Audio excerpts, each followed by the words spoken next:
نحمدہ و نصلی علی رسولہ الکریم۔ اوکاڑا سے ہمارے پاس سوال آیا کہ کیا کسی مسلمان کو بے ایمان کہہ سکتے ہیں؟ اس حوالے سے میرا فتویٰ موجودہ فتویٰ انشاءاللہ سوشل میڈیا پر، واٹس ایپ پر، دیگر جگہوں پر شیئر کر دوں گا۔ بلا اجازت شرعی کسی مسلمان کو بے ایمان کہنا ناجائز ہے اور گناہ ہے۔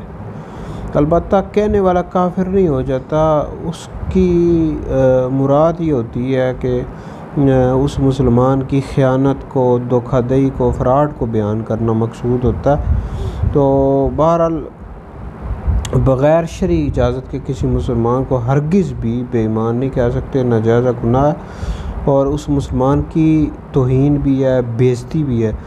اور لہٰذا اگر اس مسلمان کو پتہ لگ گیا کہ آپ نے اس کو بے ایمان کہا ہے تو پھر اس سے معافی مانگنا بھی ضروری ہے۔ لہٰذا بغیر شرعی اجازت کے کسی مسلمان کو بے ایمان نہیں کہہ سکتے۔